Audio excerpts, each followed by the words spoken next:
Bom dia a todos. Vamos só começar com uma palavra de oração. Papai, a tua palavra, não a minha, a tua glória de ninguém. Em nome de Jesus, amém, Senhor.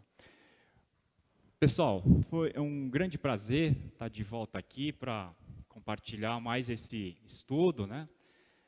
Estive um pouco fora e foi um momento de aprendizado, de avaliar o que eu estava fazendo, né, relacionado ao meu trabalho. E passei algumas semanas, então, fazendo um estágio no exterior e foi muito bom, né, estar aqui com vocês agora e rever, né, para a comunhão aqui com vocês. E o que eu quero trazer hoje aqui é sobre o discipulado, tá? Então, vamos começar aqui falando, introduzindo o assunto, tá? Queria, antes de mais nada também, agradecer aí os pastores de igrejas, né? Então, pego muitos desses estudos em mega igrejas, né? Então, uma das igrejas onde eu tirei esse estudo desse domingo é da igreja da Ibabe, tá? Então, eu queria deixar os créditos ao pastor Edi René, de quem eu tirei, e, vamos assim, eu me inspirei para montar esse estudo, tá? Lógico que dizem que o oriental é muito bom não para criar, mas para aperfeiçoar, né? Então, pego uma ideia e vou aperfeiçoando para montar, então, uma mensagem aqui para vocês customizada, né? Então, gente, primeiro de tudo, eu vou falar para vocês sobre o último mandamento de Jesus no livro de Mateus.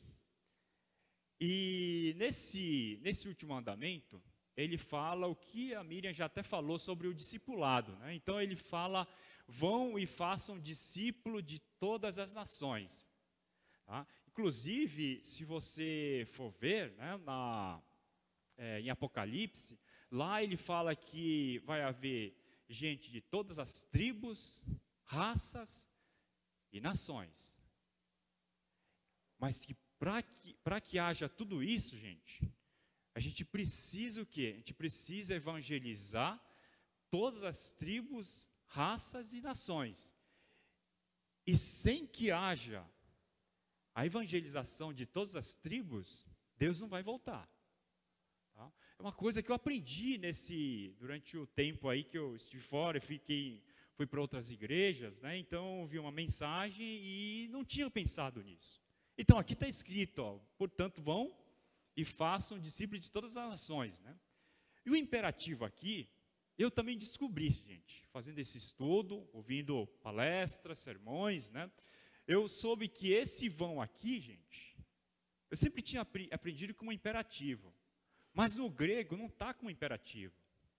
No grego está assim, gente. Enquanto vocês estão indo, aí sim o primeiro imperativo está ali, gente. Façam o quê? Discípulos. Tá? A vida, gente, por quê? O que ele quer dizer? O que Jesus quis dizer ali? A vida, ela vai, gente. Se você acorda e não levanta da cama, a vida continua. Essa é a sua decisão, né? Então, aqui o primeiro imperativo é façam discípulos enquanto vocês estão andando, progredindo nas suas vidas. Eu fui atrás um pouco também no dicionário sobre o que significa, né, a palavra discipulado, né? E aqui eu tenho então vamos dizer assim, uma referência sobre o que seria esse discipulado, né? Então, o discipulado, ele envolve duas coisas. Ele envolve um aprendiz e ele envolve também um imitador do seu professor, ou seja, o mestre, né?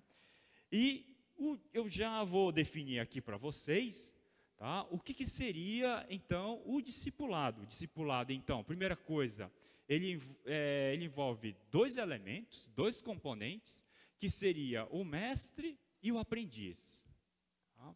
Recentemente, né, eu voltei, fiz uma visita ao meu antigo local de trabalho, e lá, gente, eu eu tinha, onde eu vou, né, bom, né, onde eu estou progredindo, onde eu estou andando na vida, eu tenho um apelido, né, e lá era o tio Patinhas, né, porque eu gastava pouco, né. E aí eu fui com um amigo meu, e eu disse, esse aqui é um amigo meu. E aí eu vi logo de imediato eu vi, então ele é seu aprendiz, porque o mestre está aqui, o mestre, então deve ser tio Patinhas também, tio Patinhazinho, né? Então, gente, discipulado, ele envolve essas duas coisas. Mas não é só isso, eu vou definir aqui para vocês, né? Então a gente tem os componentes, mas eu vou definir o que seria o discipulado. E eu me deparei, eu estudei isso aqui, eu percebi que muita coisa que eu achava não era muito a verdade, tá? Então, o que seria o discipulado? O discipulado, ele é o quê? Ele é, gente, relacionamento. E eu vou mostrar para vocês um exemplo clássico de um discipulado que tem na Bíblia. Há um discipulado bem claro que existe na Bíblia. E nesse discipulado, ele envolve, gente, ele envolve mais o quê? Ele envolve mais obediência, mais relacionamento e menos conhecimento. Gente, tem um versículo aqui que o próprio pastor de onde eu tirei esse estudo, ele fala: você crê que existe um só Deus? Very good, excelente. Porque até os demônios creem e tremem. Gente, é importante dizer aqui, frisar aqui para vocês, que o conhecimento sobre Deus, os demônios eles têm. Mas o que ele não tem em relação aos cristãos, gente? Ele não tem obediência e não tem também o que? Não há também o que chama de relacionamento. Um relacionamento de compartilhar a vida. Jesus, ele se relacionou com os 12 discípulos, a gente ouviu agora, né? Da Miriam aí, que existia a multidão, mas existiam os 12 discípulos com quem Jesus se relacionou, com quem Jesus compartilhou o que? Compartilhou a sua vida, né? E existe também uma coisa importante que seria o quê? Seria a obediência, gente. Não adianta, gente, a gente tem aqui 18 centímetros de distância, que é a maior distância, muitos pastores falam, né? A maior distância que existe, que é o quê? Gente, discipulado é menos mente e mais coração. No discipulado, a gente já ouviu um sermão do pastor Paulo, 2 semanas atrás. Existe o quê? Existe um componente principal que seria obediência. Não adianta você colocar conhecimento aqui na cabeça e não praticar o que você aprendeu, não obedecer e não colocar esse seu conhecimento em prática. Discipulado é isso, gente. Existem dois elementos que é um aprendiz, o primeiro é um aprendiz e um mestre. E o que é o conceito, qual a definição do discipulado? Discipulado, gente, para ser bem sucinto, ele é menos conhecimento e mais o quê? Mais relacionamento e mais obediência. É isso que eu vou mostrar aqui para vocês, relacionado a discipulado. Discipulado, gente, não é chegar e recitar um versículo da Bíblia, decorar um versículo da Bíblia, isso é importante, gente. Mas é menos isso, é colocar esse versículo que você aprendeu, colocar esse versículo em prática, obedecendo o que você aprendeu. É menos conhecimento e mais o quê? E mais relacionamento e obediência. É isso que significa discipulado, tá? Agora vamos ver então o que eu estou falando aqui. Eu queria embasar o que eu estou dizendo aqui, de um discipulado clássico na Bíblia, que acredito que muitos de vocês conheçam, que está em Novo Testamento. Então vamos ler um trecho da Bíblia, que está em Atos 15, 36 a 41. Esse, gente, é um trecho clássico que existe na Bíblia sobre discipulado, então eu queria compartilhar aqui com vocês. Eu vou colocar aqui na tela, de maneira que vocês possam então seguir aqui no telão, tá? Então diz a palavra de Deus: algum tempo depois, Paulo disse a Barnabé: voltemos para visitar os irmãos em todas as cidades onde pregamos. Voltemos para onde? Ele tinha feito a primeira viagem missionária. Quem? Paulo. Ele tinha feito essa viagem missionária, gente, juntamente com quem? Juntamente com Barnabé. Barnabé queria levar João, também chamado Marcos. Esse Marcos, gente, sabe quem é o João Marcos? Esse Marcos é o segundo evangelho, Mateus, Marcos. Quem escreveu Marcos? João Marcos, que está aqui, que acompanhou na primeira viagem missionária. Terceiro versículo aqui, 38. Mas Paulo não achava prudente levá-lo, pois ele, abandonando-os na Panfilha, não permaneceram com eles no trabalho. Eu vou explicar isso, mas essencialmente assim, na primeira viagem missionária foi Paulo, Barnabé e quem mais, gente? João Marcos, que escreveu o livro de Marcos. Mas a história diz aqui, a história não, o relato aqui da Bíblia fala que Paulo, ele não queria levar João Marcos. Sabe por quê? Porque ele tinha abandonado. A primeira viagem missionária, ele foi uma viagem missionária de apedrejamento, de prisões, de chibatada, de muito sofrimento. João Marcos, ele era como se fosse na minha linguagem do meu tempo, tá? Hoje em dia a linguagem é outra. Mas na minha linguagem, ele era um filhinho de papai, gente. Ele vinha de uma família boa, João Marcos. E quando viu, jovem ainda, quando viu todo esse sofrimento, o que ele pensou, gente? Isso aqui não é para mim. E ele abandonou no meio da segunda viagem missionária. E aí Paulo ficou chateado com isso e disse: não quero mais esse elemento aqui para acompanhar na segunda viagem missionária. E é o que está aqui, gente. 39. Olha esse drama aqui. Tiveram quem? Paulo e Barnabé. Uma briga tão séria que eles separaram e Barnabé levou consigo João Marcos e navegou para Chipre. De onde que Barnabé era? De Chipre. É uma ilha, gente, que fica hoje em dia, próximo da Grécia, né, e da Turquia. Mas Paulo escolheu Silas e partiu encomendando pelos irmãos a graça do Senhor. Agora pensa assim, gente. Barnabé, ele voltou para casa. Barnabé, na verdade, foi quem inseriu, presta atenção, gente, Barnabé foi quem inseriu Paulo no meio dos cristãos de Antioquia. Paulo, gente, ele era hoje em dia como se fosse, assim, um terrorista da Al-Qaeda. Isso era Paulo. Ele colocava os cristãos na prisão e atormentava. Então ele era um terrorista, gente. Hoje em dia seria um terrorista.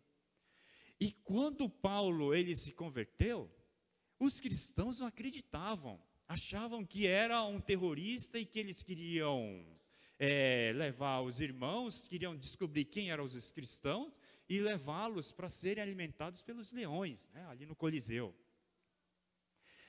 Essa era a suspeita que os cristãos tinham de Paulo. Então, quem entrou no meio disso, gente? Quem entrou no meio dos cristãos e de Paulo? Barnabé. Barnabé, ele teve um desentendimento sério. Por quê? Porque ele queria levar João Marcos para onde? Para a segunda viagem missionária. Mas Paulo não queria. Paulo, nesse momento, gente, se fosse eu sou um velho cristão, mas se fosse eu, gente, eu ficaria tão chateado com Paulo, que eu ia meter o dedo na cara de Paulo e ia dizer: quem te colocou aqui, rapaz? Ouve um pouco o que eu estou falando. Você foi meu discípulo. Fui eu que te coloquei aqui na igreja. Ninguém te acreditava em você. Mas não foi isso que Barnabé fez. Barnabé, gente, ele voltou voltou para onde? Para casa. Pensa esse cenário aqui, gente. Vamos montar esse cenário. Paulo, está aqui, ó. Mas Paulo escolheu Silas e partiu encomendado pelos irmãos à graça do Senhor. Pensa assim, gente, ó. Eu sou Barnabé, ou eu sou Paulo. E aí, eu estou indo para a segunda viagem missionária.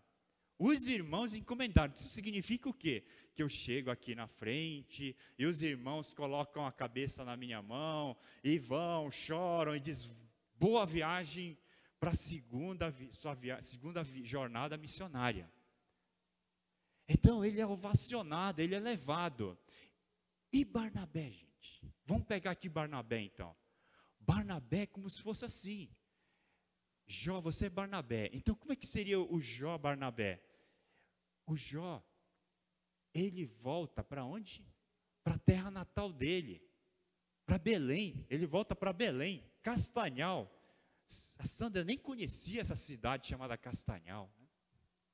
Ele volta para lá. E leva consigo quem? Leva consigo, vamos dizer assim, um vacilão, né? João Marcos, que na verdade é o primo dele. Sobrinho, primo. A Bíblia relata que eles eram o quê? Que eles eram parentes. Qual o cenário, gente? Você está voltando para sua casa com um loser, tá? Enquanto que Paulo, ele é ovacionado e vai para a segunda viagem missionária, apesar de que quem colocou Paulo no meio cristão foi Barnabé. Esse é o cenário, gente. Esse é o cenário que está retratado aqui, e eu queria falar aqui com vocês, justamente sobre esse discipulado. Então, voltando aqui, Paulo, quem é Paulo? Paulo é um apóstolo, 12º apóstolo, né? Ele é uma pessoa altamente voltada para tarefas, ele é uma pessoa que faz as coisas acontecerem, tá? É interessante, viu, como a natureza é diversa. Se vocês forem ver, dizem que apenas 1/3, gente, não sei se vocês sabem, 1/3 dos seres vivos, dos animais, estão catalogados atualmente. 2/3 a gente nem conhece. Tal é a variedade da natureza. Eu vejo essa variedade também nas pessoas, nos alunos. Eu lido direto com os alunos. Segunda-feira amanhã, vai ser direto com os alunos que estão vindo. Agora tem um aluno que é do Peru, então vou ter que trabalhar juntamente com ele. Então ele não fala direito português, usa o Google Translate, mas é uma variedade, gente. Sabe o que eu vejo? Eu vejo aluno pessoa, e alguns alunos são diferentes. São alunos o quê? São alunos tarefas. E o aluno que é pessoa, normalmente não gosta do aluno tarefa. Então ele diz, aquele fulano chega e nosso laboratório, professor, não dá um bom dia. Você tem que ensinar isso. São diferentes, gente. Paulo, ele é projetos, ele é uma pessoa, tarefas, faz as coisas acontecerem. E quem fez isso, gente, foi Deus. Deus que fez isso. Eu falo para os adolescentes até tiram um pouco de onda comigo, dizem que o meu apelido é Shape aqui, né? Porque eu falo muito de Shape, que é um acrônimo para dizer que cada pessoa tem experiência, dons espirituais, habilidades, personalidades diferentes. Cada pessoa tem uma personalidade diferente, habilidades, e nesse caso aqui também não é diferente. Paulo é um fariseu da tribo de Benjamim, nasceu na cidade de Tarso, que hoje fica na Turquia, né? Assim como Paulo, gente, como é uma pessoa que faz as coisas acontecerem, escreveu nada menos, gente, do que 13 livros do Evangelho. Tá? Então, uma pessoa que tem uma habilidade, inteligência, tá? Competência que é indiscutível. Mas ele é uma pessoa que não é pessoa, né? Uma pessoa que é talvez um pouco difícil de se lidar. Agora vamos então para uma outra pessoa aqui, o segundo personagem, que seria Barnabé. Quem é Barnabé então? Barnabé era um judeu. nome dele, gente, não sei se vocês sabem, não é Barnabé, é José. O apelido dele era Barnabé. O que significava Barnabé? Encorajador, gente. Tá? Qual o seu apelido? Eu fiquei pensando assim, qual seria o meu apelido? Né? O meu apelido no local de trabalho, né? Além de vários que eu tenho na minha capivara, na minha lista aí de apelidos que eu tenho, né? Estudei muito, fiz mestrado e tal, aí toda vez tinha um apelido. Essa semana mesmo alguém me lembrou de um apelido meu. Mas qual é o seu apelido? Meu apelido, infelizmente, gente, não é encorajador. Eu lamento dizer, mas esse era o apelido de quem? Desse José, do Zé. O Zé era o Zé encorajador. Que apelido lindo, né? Que apelido essa pessoa teve? Mas esse era o Zé Barnabé, né? Que mais a gente pode falar? É voltado para pessoas, né? E inseriu Paulo no ciclo dos cristãos após a conversão dele. Que mais, gente? Ele nasceu na ilha de Chipre, todo mundo já havia falado, e principalmente, quantos livros ele escreveu? Paulo escreveu 13, né? Quantos ele escreveu aqui, gente? 0. Não escreveu nenhum livro. Barnabé, existem suspeitas, tá, gente? Existe um pastor aí que fala que ele tem até uma aposta, né? Que vai ser pago lá no céu. Ele aposta que o livro de Hebreus foi escrito por Barnabé. Mas oficialmente, Barnabé não escreveu nenhum livro. Ele era o que, gente? Pessoas. Para vocês terem uma ideia, olha o que aconteceu com Barnabé. Barnabé era como se fosse o pastor de Antioquia. E ele foi buscar quem? Foi buscar Paulo.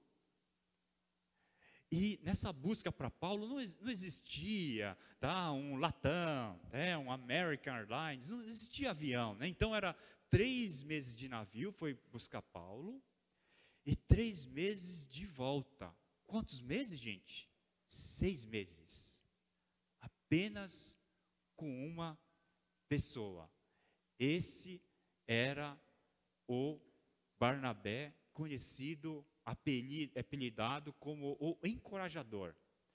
Foi buscar uma só pessoa. Você se lembra de um trecho da Bíblia que Jesus fala? Deixou as 99 e foi buscar um cordeiro, né? Esse era Barnabé. Barnabé era pessoa. Mas não é só disso que eu queria falar. Existe um terceiro, né? Assim, Simão, vale salientar também que Barnabé, conhecido aqui como José, um levita de Chipre, né? Atos em 4, 36 e 37, ele fala que aqui os apóstolos deram o nome de Barnabé, que significa encorajador. Ele, gente, vendeu o seu terreno, a sua propriedade, e trouxe o dinheiro e colocou aos pés dos apóstolos. Então ele tinha, vamos dizer assim, uma propriedade. Ele tinha alguma posse. Vendeu essa propriedade e foi e deixou junto na igreja. Então Barnabé, além de ser uma pessoa, além de ser um cristão pessoa, ele era um cristão que era bastante, o que, gente, que a gente aprendeu? Generoso. Esse era Barnabé. Esse era o Barnabé, mas não é só esses 2 personagens que eu quero falar. Também quero falar sobre o João Marcos, né, que diferente de Barnabé, escreveu um livro, e está escrito aqui, só para mostrar quem era esse João Marcos. Vocês se lembram em Atos 12, 11, 13, que Pedro estava na prisão e de repente os anjos o soltaram e ele foi na rua, percebeu que ele estava solto e foi numa casa de uma pessoa lá, né, que estava em oração. Então está aqui o trecho da Bíblia. Então Pedro caiu em si e disse: agora sei, sem dúvida nenhuma, que o Senhor enviou seu anjo e me libertou das mãos de Herodes. Olha aí, gente, aqui, ó. Percebendo isso, ele dirigiu a casa de Maria. Mãe de quem, gente? Olha aqui, ó. João Marcos. Sabe por quê? Que os historiadores, estudiosos, scholars, né, eles falam que ele era rico por causa disso aqui, ó. Bateu a porta do alpendre uma serva chamada Rode. Para ter uma serva naquela época, não era qualquer um. Então João Marcos era filho de uma cristã chamada Maria, muito fervorosa em oração, e era como se fosse assim, o centro de encontro de todos os cristãos dessa cidade. Então ele veio de uma família boa, veio de um berço razoavelmente, vamos dizer assim, abastado, tá? Mas que a família dele era bem fervorosa. E por isso ele foi para a primeira viagem missionária, foi lá, um jovem, se assustou com a realidade, e o que ele fez, gente? Correu de volta para casa, ficou com saudade, né, da mãe dele, né, da Maria, e voltou para ficar, então, e fugiu, então, da primeira viagem missionária. Quem era também João Marcos, né? Ele era conservador. Eu soube que, eu estudei um pouco o livro, né, e percebi que ele não era muito a favor dos gentios no meio cristão, né? Um jovem cristão, e como eu falei para vocês, então, ele abandona, então, a primeira viagem missionária. Mas eu não queria parar aqui. Agora, gente, a gente leu esse trecho de Atos, agora a gente vai lá na frente. A gente leu esse trecho, agora a gente vai lá na frente e vou mostrar um outro trecho na Bíblia. Tá? É isso que eu vou fazer aqui com vocês, né? Então, Paulo sobre João Marcos.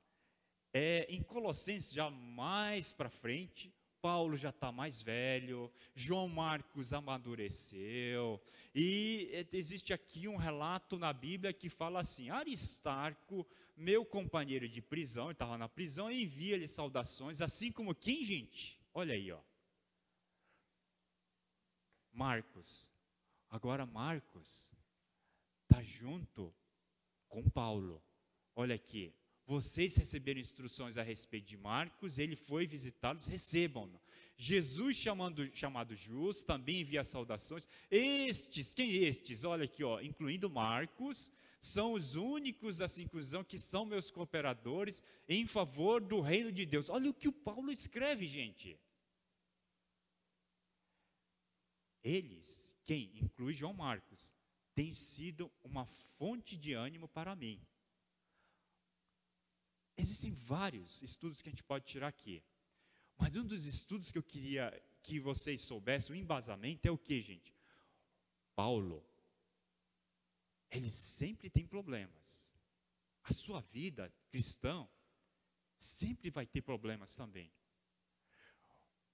Mas a Miriam falou uma coisa: a forma como você reage aos problemas é que faz a diferença. Como é que Paulo reagia aqui, gente? Paulo, ele sempre tinha o que, gente? Um pequeno grupo. O grupo Conexão. O grupo Touch. Ele sempre vinha aqui sexta-feira para se fortalecer com quem? Com os irmãos. É por isso da importância, gente. Aqui na igreja, a gente não vem apenas para receber a palavra, para receber conhecimento. Aqui, gente, é comunhão. Por isso que a gente tem um café, comunhão, encorajamento entre os irmãos, gente. Você está passando necessidade? Fale com a gente. Você não pode passar sozinho. Olha Paulo, gente, eles têm sido uma fonte de ânimo para mim. Perplexos, mas nunca o que abandonado. Não é perplexo, é perplexos. É plural. Por quê? Porque ele não está só, gente. Ele está acompanhado. Não vá sozinho. Não vá sozinho. A vida é muito difícil para ir sozinho. Tá? Segundo trecho aqui em Filemon, na carta ao Filemon: Epáfras, meu companheiro de prisão por causa de Cristo, envia-lhe saudações. Assim como também quem, gente? Olha aqui, ó. Marcos, Aristarco, Demas e Lucas, que são o quê? Meus cooperadores. O que a gente tinha no passado?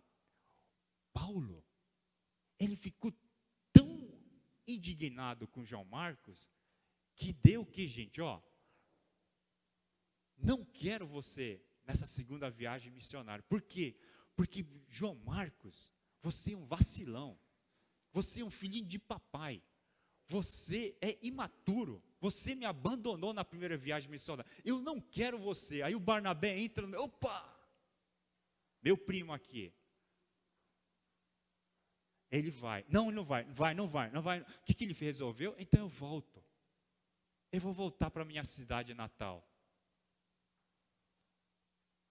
E Paulo, você vai ser ovacionado para a segunda viagem missionária. Eu vou ficar e vou voltar para Chipre, a minha cidade natal, com esse discípulo que não é muito o quê? Que não era muito o jeito que Paulo queria. Mas não é só isso não, gente. Olha aqui o que ele fala no final. Já no último, 2 Timóteo, gente, aqui é o último capítulo de 2 Timóteo.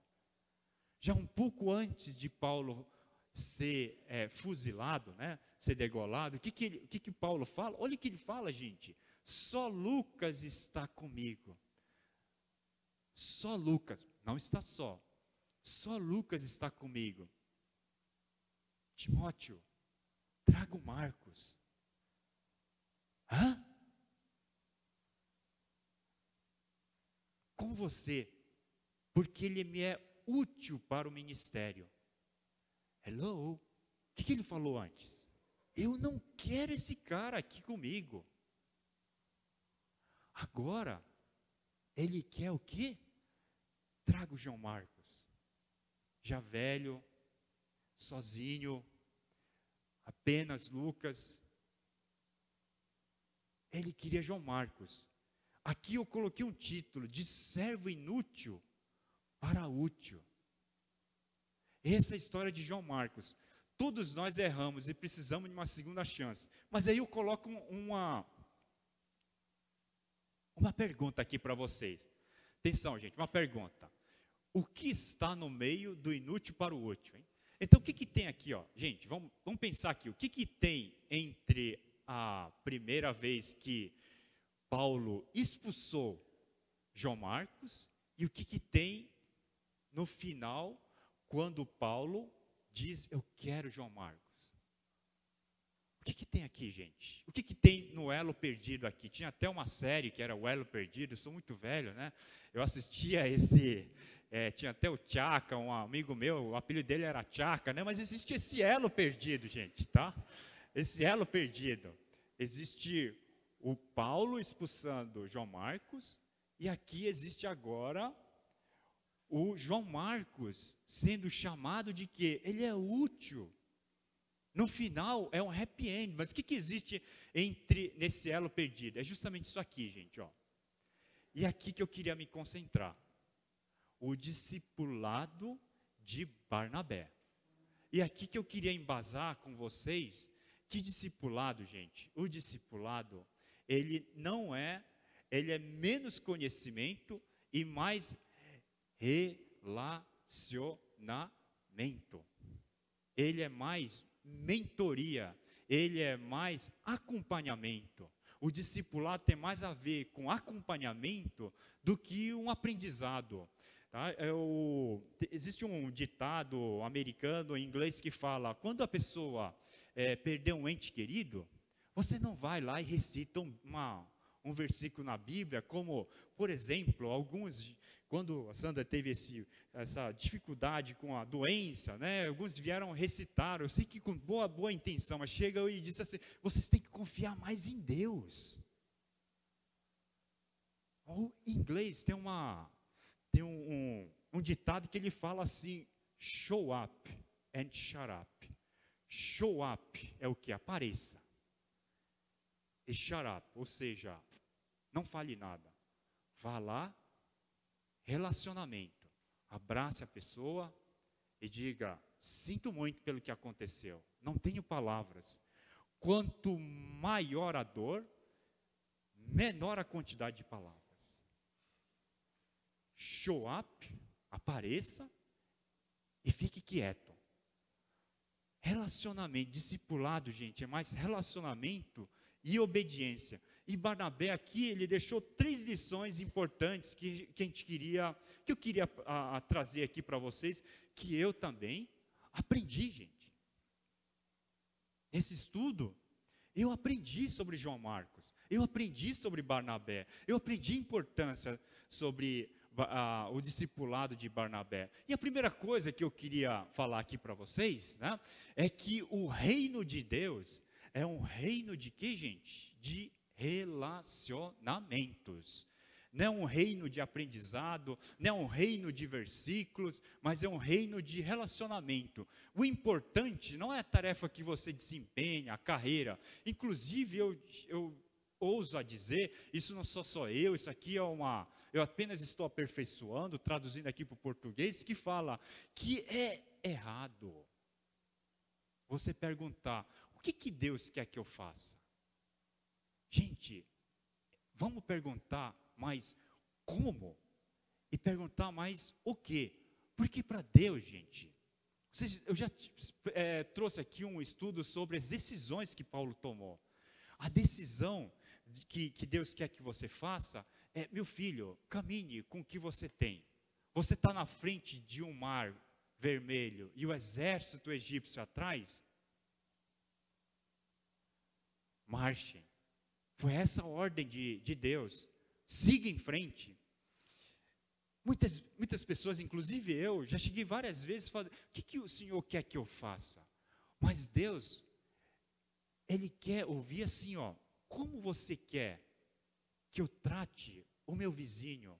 Como você quer que eu trate a minha esposa? Como você quer que eu trate os meus irmãos de Mogi? É isso que é mais importante do que o quê? A tarefa é menos importante, e mais importante, qual é o primeiro mandamento, e mais importante que Deus passou para a gente? Que você ame a Deus, e segundo, ame o seu próximo. Amar não é sentimento, como eu já falei para vocês, amar é o quê? É a decisão de querer bem o do próximo, sem esperar nada em troca. Isso é amor, gente.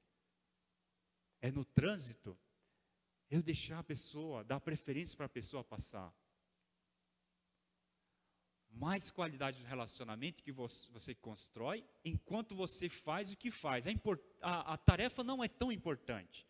Mais importante é como você desempenha. Mais importante é como você tem um respeito pelos alunos. Eu chego no horário. Eu sou justo com os alunos, eu chego no horário, eu não estou roubando o meu horário. Se a aula começa às 10 horas, eu estou às 10 horas começando a dar aula, gente. Eu não estou roubando. Quem é professor como eu estou roubando? É o como, gente, não é o quê. O que eu vou dar aula hoje? Deus fala assim, meu filho, se decida e siga em frente. O importante é você amar os alunos, mesmo aqueles que são diferentes e que você não concorde. O que define a sua contribuição no reino de Deus não é muito o que você faz, é a qualidade dos relacionamentos que você faz enquanto faz o que Deus colocou de quê? De ministério, de tarefas para você, né? Isso é o mais importante. Nesse reino dos relacionamentos, então, Barnabé, obreiro, foi buscar quem? Paulo de Tarso, para Antioquia, como eu falei, e Barnabé preferiu deixar o seu ofício, ou seja, a sua igreja, para ir relacionar 6 meses, gente, no navio. 6 meses no navio. 3 meses no navio, para se relacionar apenas com uma pessoa. Barnabé, ele era pessoa, ele não era tarefas. Barnabé não retaliou e falou, tudo bem, Paulo, continue plantando suas igrejas gentílicas, eu vou dedicar um tempinho para João Marcos e vou voltar então para casa. Essa foi a resposta de quem? De Barnabé. Esse é um dito do pastor, né, de René, que fala, nada nos fere mais do que os relacionamentos. E é uma verdade, nada não traz mais alegria do que os relacionamentos. Esse último ano, gente, foi o 2019, foi um dos anos onde tive muitas dificuldades, mas foi o ano também que mais alunos reconheceram a minha contribuição na vida deles.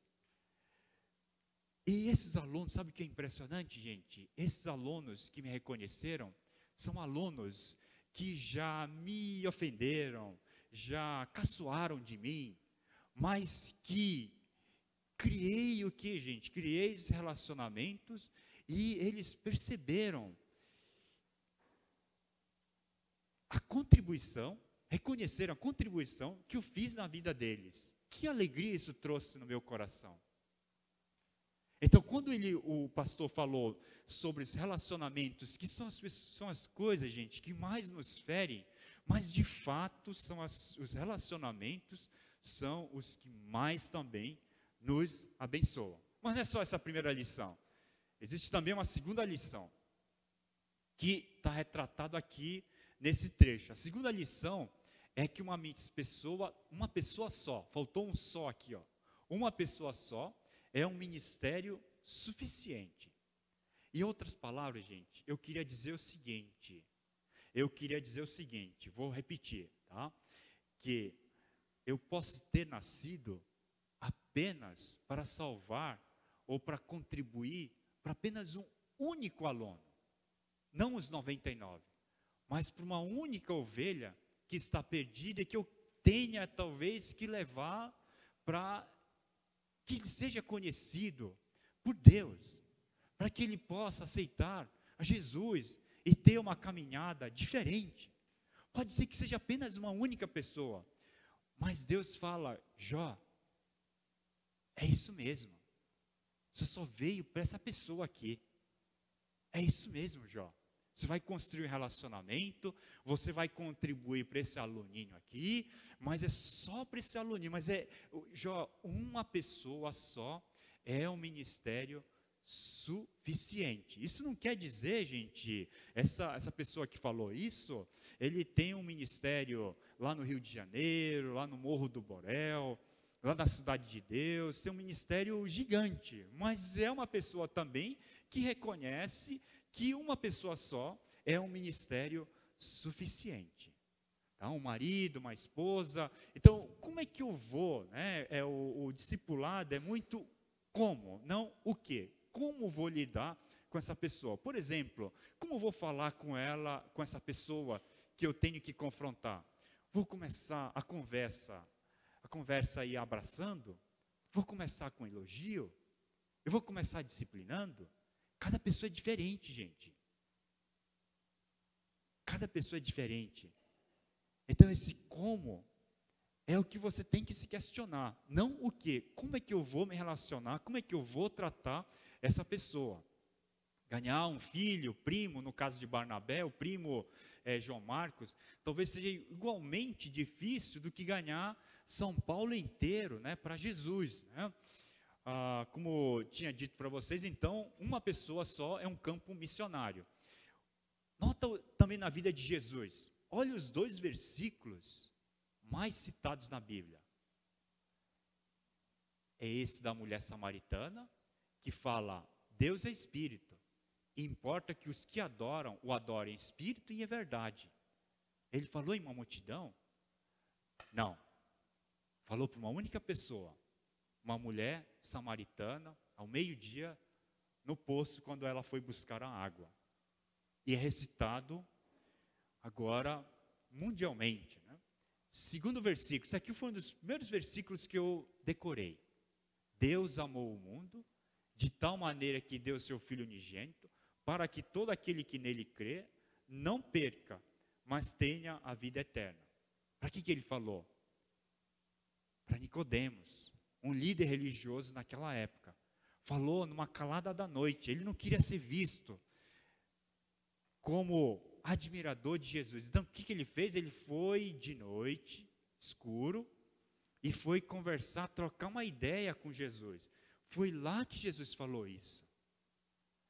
Gente, uma pessoa é um ministério suficiente. Esses versículos importantes que estão aqui foram tratados individualmente, não foi numa multidão. Cabe a nós também, gente, isso que eu queria falar para vocês, encorajar, que vocês, possivelmente, têm uma pessoa, talvez uma pessoa só, mas que essa pessoa só é um ministério suficiente. Terceira lição, gente, estou terminando já. A terceira lição, felicidade e relacionamentos. Foi o título que eu encontrei. O que isso quer dizer? A sua vida, a qualidade da sua vida, ele depende de duas coisas. Das pessoas com quem nos relacionamos, as pessoas que a gente coloca nas nossas vidas para nos relacionarmos, e também da qualidade dos nossos relacionamentos. Ou seja, esses relacionamentos que a gente está falando aqui, e que Barnabé teve com João Marcos, não é um relacionamento, gente, de Facebook, né? A gente tem cerca de 500 mil, vamos dizer assim, amigos, mas esses relacionamentos são o que, gente? Horizontais. Né? Esses relacionamentos que eu estou falando aqui, ó, são relacionamentos, o que, gente? Verticais. Em outras palavras, eu não gosto de usar essa palavra, mas foi o que o pastor ele citou também. Em outras palavras, a gente pode dizer o seguinte, que a sua felicidade, ele depende de duas coisas. Depende das pessoas que você coloca no seu círculo de amizade próximo. Lembra que Jesus colocou apenas 12, né? E da qualidade dos nossos relacionamentos com essas pessoas que a gente coloca no nosso círculo de amizade. Não tinha muita gente. Paulo, quando estava quase para falecer, ele tinha apenas quem? Lucas. E queria trazer agora João Marcos, né? Podemos estar próximas de gentes extraordinárias e sem ter o quê? Sem ter um devido relacionamento. Olha a igreja que tinha, o relacionamento do filho pródigo. Na verdade, ali eram 2 filhos perdidos, né? Em inglês, a tradução não é nem filho pródigo, é lost son, né? 2 filhos perdidos. O primeiro filho perdido é o que vai e gasta todo o dinheiro. E na verdade, gente, esse é quem vai para a festa do pai, tá, gente? Ou seja, vai pro céu. Porque o segundo filho, que estava na igreja, orava, fazia decorava todos os versículos, e dava o dízimo, etc. Tudo isso é importante, gente, eu não estou subestimando. Mas Jesus dá uma beliscada e diz, olha, esse não foi para o céu.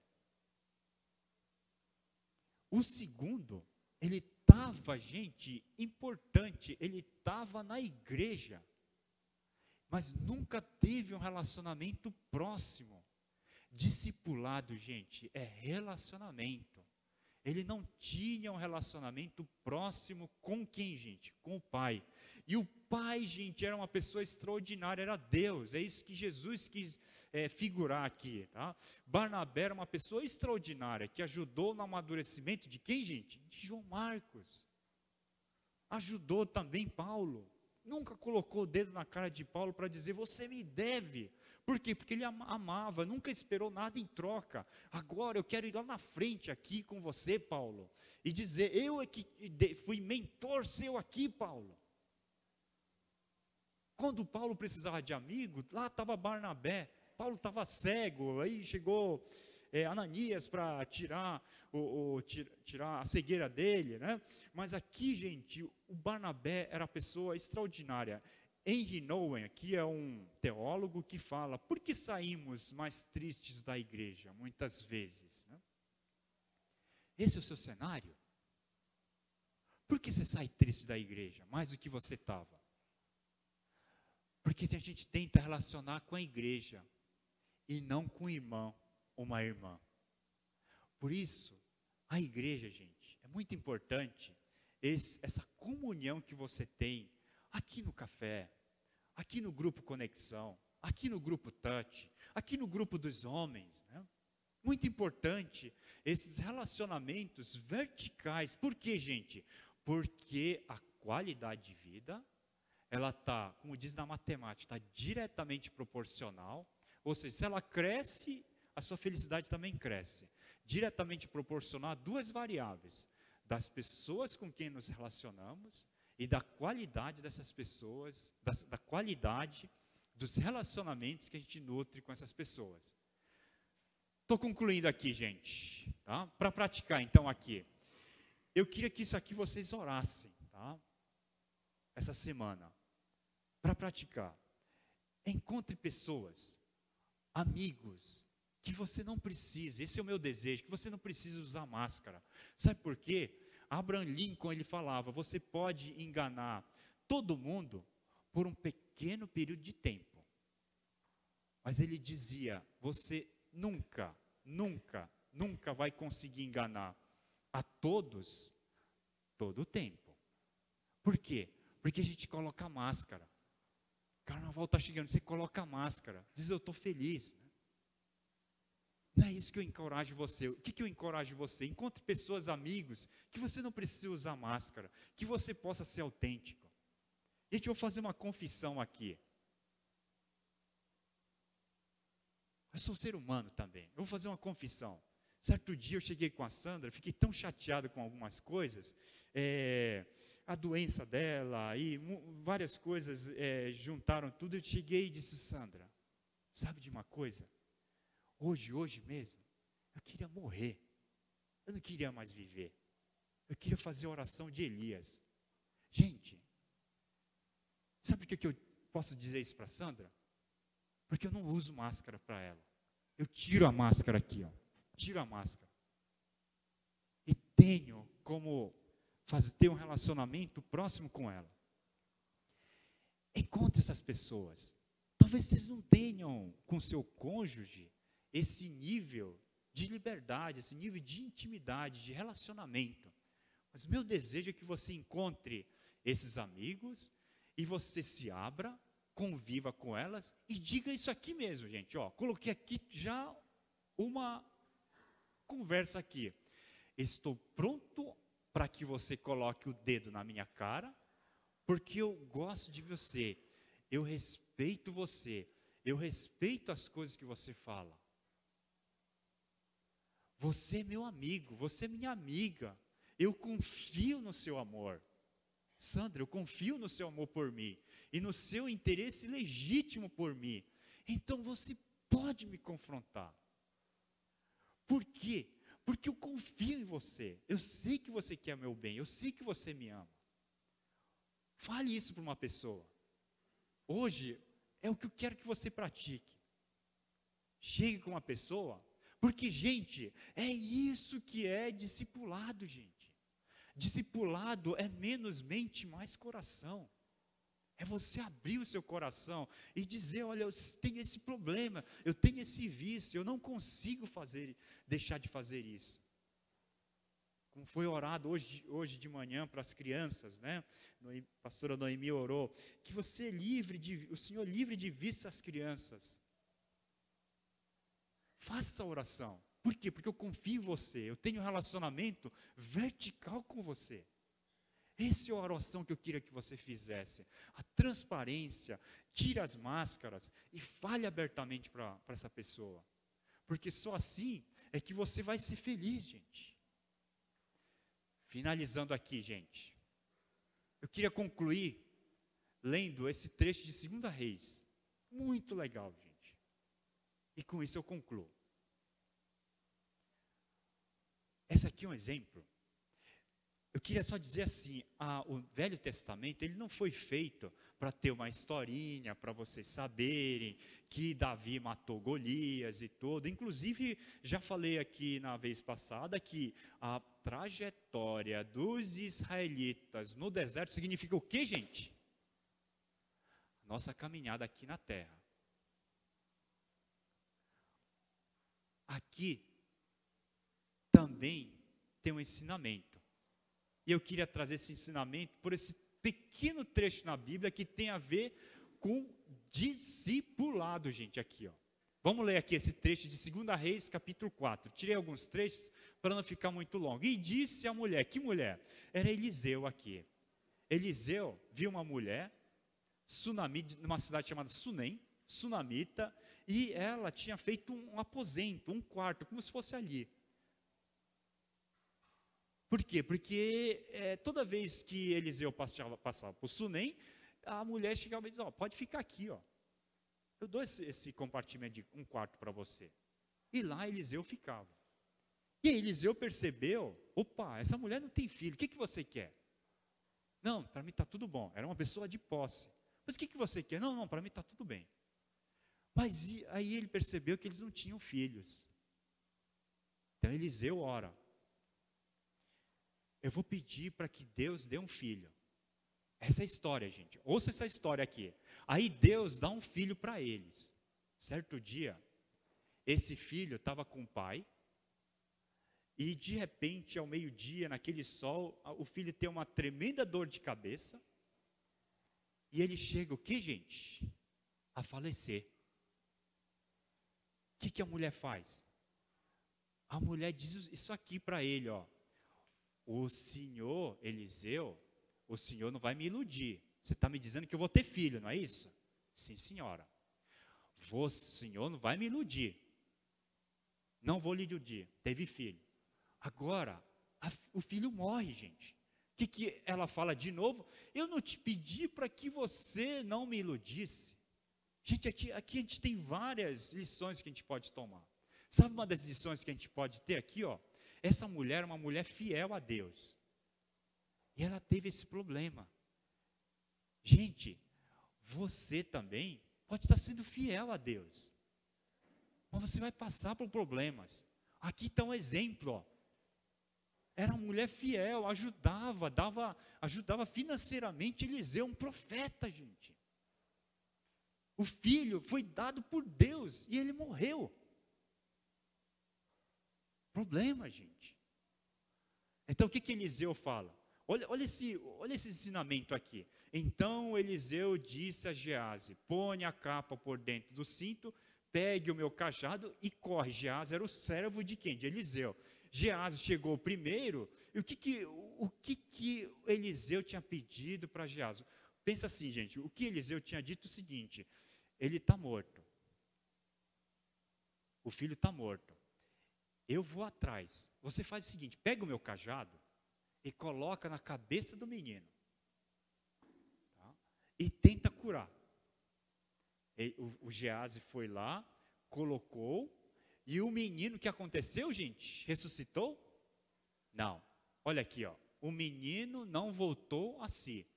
Quando Eliseu chegou à casa, lá estava o menino, o que ainda? Morto, estendido na cama. O final aqui, gente. Ele então entrou, fechou a porta e orou ao Senhor.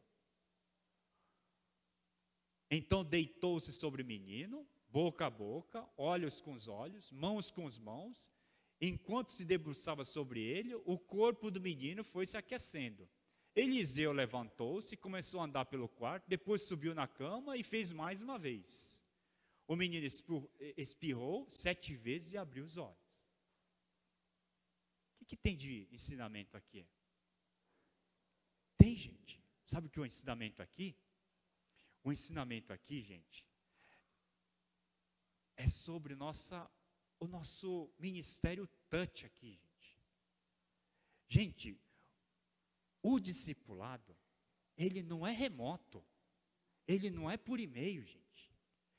O discipulado, aliás, deixa eu voltar um pouco e dizer uma coisa que eu aprendi logo no início. Quando eu comecei a carreira de professor. Faço pesquisas, inclusive fui agora no exterior, fiz pesquisas, fiz colaborações, e uma professora, muito gentilmente, uma pessoa meio brava, né, meio grossa talvez, mas chegou e disse assim: Jó, o que você está fazendo? Deixa eu te ensinar uma coisa, e foi o ensinamento mais importante da minha carreira. Ela disse: Jó, trabalho em parceria, você não faz por telefone, meu filho, abre o olho. Não é por telefone, não é por e-mail. Sabe como é que você faz o trabalho em parceria? Olho no olho. Vá lá, visite a pessoa, converse com a pessoa, aperte a mão da pessoa. Eliseu pediu para Geazi: coloca o meu cajado. O cajado era um símbolo de poder, gente. Não funcionou. Quando que funcionou? Com touch. Olho no olho, mão com mão, gente. Como eu falei para vocês, as histórias do Velho Testamento estão lá não só para contar historinha. Eles estão lá para nos dar uma lição, uma direção. Então, o que é a lição aqui, gente? Jó, é o seguinte: discipulado não é por e-mail. Discipulado é você tomar um cafezinho com a pessoa e trocar uma ideia com essa pessoa. É apertando a mão, a pessoa está com dificuldade, já vá lá, abraça essa pessoa, fique abraçado, não fale nada, mas abrace essa pessoa. Fundo do meu coração, é isso que eu espero de vocês. Discipulado, ele é menos mente e mais coração. Vou repetir o que eu falei no início. Discipulado é obediência e relacionamento. É isso que é discipulado. Como é que João Marcos amadureceu? Agora vocês sabem, o discipulado de Barnabé. O acompanhamento, a mentoria, o coração por coração, heart to heart, junto com Barnabé, fez o quê? Amadureceu João Marcos, ao ponto de no final João Marcos ser conhecido como me é útil. De expulso, gente, para útil. Isso nunca aconteceu comigo, de eu expulsar um aluno do meu grupo e dizer agora volta, porque você é muito útil. É isso que eu queria falar aqui para vocês, tá? E queria então terminar aqui com uma canção, tá? Uma canção sobre Barnabé. Eu queria que você fosse o Barnabé de uma pessoa, um ministério, uma pessoa só. Mas eu também queria que você também encontrasse seu Barnabé, para que você pudesse se relacionar, para que você pudesse crescer, para que você pudesse chegar e Deus dizer para você agora, o Jó, ele não era útil, mas agora ele é útil. Eu quero ele no meu ministério. Vamos só ouvir essa canção e depois eu vou pedir para o pastor Paulo, então, fazer a oração. Não fica bem, a gente passa bem, o outro caristia. Mas quando se sabe o que fazer e não se faz, fruto do amor de Cristo, fruto do seu compromisso, vendeu o homem o que tinha e repartiu. Era seu nome Barnabé, natural de Chipre, também chamado de José das Consolações.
Música gostosa de ouvir, né?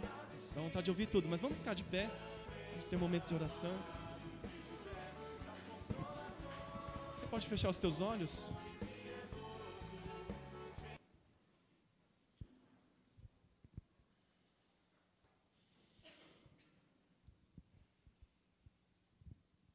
Eu creio que o Senhor deseja que você cresça